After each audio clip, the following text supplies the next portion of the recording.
और अब बात करते हैं जदीद अस्करी टेक्नोलॉजी के बारे में। इतवार को फाइनेंशियल टाइम्स में एक रिपोर्ट आती है कि चीन ने एक नए किस्म के हाइपरसोनिक मिसाइल की टेस्टिंग की है। रिपोर्ट के मुताबिक ये जो मिसाइल है, पहले तो ये लॉन्च होने के बाद इसने एक पूरी दुनिया का एक चक्कर काटा सब ऑर्बिटल लेवल पर, जिसको कहा जाता है, और फिर अपने टारगेट को हिट किया। अच्छा, टारगेट को हिट नहीं किया, रिपोर्ट्स के मुताबिक तकरीबन 20 मील से टारगेट को मिस किया है।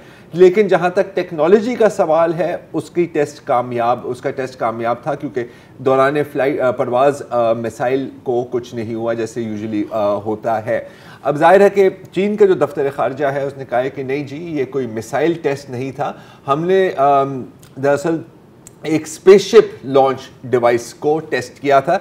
लेकिन उसके साथ साथ ये भी कहा कि अगर अमेरिका एक नई स्पेस आर्म्स रेस में शामिल होना चाहता है तो फिर उनको ये भी जानना ज़रूरी है कि चीन और रूस के पास ये भी टेक्नोलॉजिकल कैपेबिलिटी है और कोई ज़्यादा बड़ा मसला नहीं है, एक दो पेची टाइट करने पड़ेंगे कि इस टेक्नोलॉजी को हम स्पेस यूज़ की बजाय मिलिट्री यूज़ पर भी ले आए।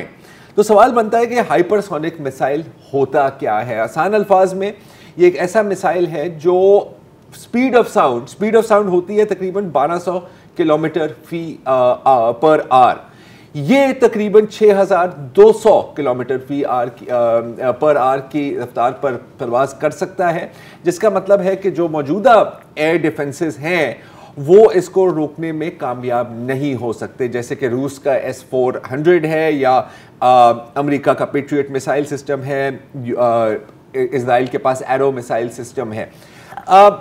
इसको सही तरह समझने से के लिए अपन को पहले समझना होगा कि जो अभी इस वक्त जो मिसाइल्स इस्तेमाल हो रहे हैं वो दो किस्म के होते हैं। आसान अल्फाज में एक है बुलिस्टिक मिसाइल का कैसे काम करता है कि पहले उसको लॉन्च किया जाता है और वो खला में जाता है, बिल्कुल जैसे कि हवाई फायरिंग में आप गोली चलाते हैं ना, तो पहले वो ऊपर जाती है और फिर उसी आर्क में, जिसको पैराबोलिक आर्क कहते हैं, वो नीचे आती है बिल्कुल गोली की तरह।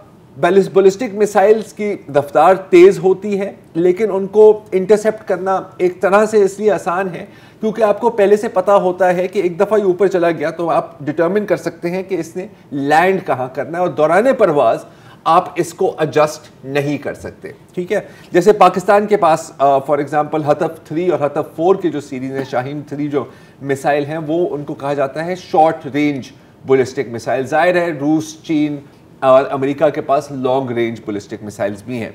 फिर होते हैं क्रूज मिसाइल्स, और क्रूज मिसाइल्स मतलब नाम से ही आप समझ जाएंगे, जो बेसिकली रेडार के लेवल से नीचे या बिल्कुल ज़मीन के ऊपर क्रूज करते हैं। अच्छा, कदरन आहिस्ता रफ्तार पर ट्रैवल करते हैं कंपेयर टू बैलिस्टिक मिसाइल्स, लेकिन फ़ायदा इनका ये है कि दौरान परवाज़ आप इनको एडजस्ट कर सकते हैं कि जैसे आपको लग रहा है कि एक शहर की तरफ जा रहा है और फिर अचानक इसको आप रिमोट कंट्रोल से या व्हाटएवर थ्रू द जो इनके कंट्रोलर्स हैं, आप इसको चेंज कर सकते हैं। हाइपरसोनिक मिसाइल में ये दोनों चीज़ें हैं, एक तो बैलिस्टिक मिसाइल की रफ्तार से बहुत ज़्यादा तेज़ है और दूसरा क्रूज मिसाइल की तरह ये लो लेवल पर भी फ्लाई कर सकते हैं और मैन्यूवर भी कर सकते हैं। तो इन चीज़ों को अगर आप कंबाइन कर दें तो इसका मतलब है कि जो डिफेंस अभी के जो डिफेंस सिस्टम्स हैं वो नाकामयाब रहेंगे और ये अब आने वाली दिनों की नई आर्म्स रेस होगी, जो तकरीबन अभी इस वक्त जितनी भी टेक्नोलॉजी इस्तेमाल कर रहे हैं, मिसाइल टेक्नोलॉजी, एक तरह से वो ऑब्सोलीट और रिडंडेंट हो जाएगी। ये शायद एग्जाम्पल इतना सही नहीं है, लेकिन आप सोचें कि रिवॉल्वर और क्लैशनकोव, right, that is around about the difference. अच्छा, हाइपरसोनिक मिसाइल की भी दो किस्में होती हैं। एक है हाइपरसोनिक ग्लाइड व्हीकल, जिसको आप रॉकेट्स पे खला की तरफ लॉन्च करते हैं। वो स्पेस में जाता नहीं है बल्कि ऑर्बिट में ट्रैवल करता है अपनी ही स्पीड पे। और दूसरा है हाइपरसोनिक क्रूज मिसाइल, जो ज़मीन से ही लॉन्च होता है, ज़मीन पे ही रहता है, लेकिन इंतहाई तेज़ रफ्तार पे चलता है। अच्छा, अभी तो अमेरिका ने भी ये टेस्ट किया है एक दफ़ा, रूस ने भी टेस्ट किया है, चीन ने भी किया है, लेकिन ये जो टेस्ट है इसके बारे में कहा जा रहा है कि this is a bit of a game changer in terms of technology. जाहिर है कि जब ये टेक्नोलॉजी रिफाइन हो जाएगी तो फिर आप देखेंगे कि शिप्स के ऊपर या ग्राउंड के ऊपर भी होंगी, जिसका मतलब है कि जो साउथ चाइना सी की जो सिचुएशन है, अगर इनके पास ग्राउंड बेस्ड या सी बेस्ड हाइपरसोनिक मिसाइल लॉन्चर्स हैं तो कोई भी लोकल एयर डिफेंस सिस्टम इनको नहीं रोक सकेंगे। और अगर आप एक पूरी किश्ती को उड़ा सकते हैं सिर्फ एक मिसाइल से, तो मेरा ख्याल है कि कॉस्ट बेनिफिट एनालिसिस थोड़ा सा आउट हो जाता है।